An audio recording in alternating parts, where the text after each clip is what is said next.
നമ്മൾ മലയാളികൾ ചന്ദ്രനിൽ പോലും ചായക്കട വെക്കും എന്ന് കേട്ടിട്ടുണ്ടല്ലേ. അതാണ് നമ്മളെ പറ്റി പറയുന്നത്. കറക്റ്റാണ്. എവിടെ വേണമെങ്കിലും പോയി നമ്മൾ ജോലി ചെയ്യും.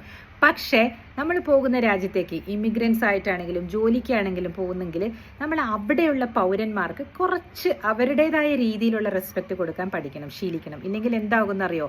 ഒരു മലയാളി ഇപ്പോൾ സ്വിറ്റ്സർലൻഡ് തന്നെ എടുക്കാം. അവിടെ ചെന്ന് കഴിഞ്ഞ് അല്ലെങ്കിൽ ജർമ്മനിയിൽ ചെന്ന് കഴിഞ്ഞ് ഒരു ലോക്കലായിട്ടുള്ള ഒരു ട്രാൻസ്പോർട്ട് യൂസ് ചെയ്യുമ്പോൾ അവിടെ 10 പേര് അവരുടെ ഫ്രണ്ട്സ് അവരുടെ ഭാഷ പറയുന്ന ഹിന്ദിയോ മലയാളമോ കന്നഡയോ പറയുന്ന ആളുകളുണ്ടെങ്കിൽ പിന്നെ അവിടെ ഒരു ബഹളമയമാണ്. ആ ബസ്സിലിരിക്കുന്ന ആളുകളെ ഗൗനിക്കില്ല. ആ ബസ്സിലിരിക്കുന്ന ആളുകളുടെ പ്രൈവസി നോക്കൂല. ചിലപ്പോൾ ആ ബസ്സിലിരിക്കുന്ന ഒരു ലോക്കൽ ലേഡിക്ക് കുറച്ച് തലവേദന ഉണ്ടെങ്കിൽ ഇത്രയും വലിയ ബഹളം ഉണ്ടാക്കിയാൽ അവർക്കതൊരു ഇതാവൂലേ? അപ്പോൾ അതൊന്നും നമ്മൾ ചിന്തിക്കുന്നേ ഇല്ല. എന്തുകൊണ്ട്?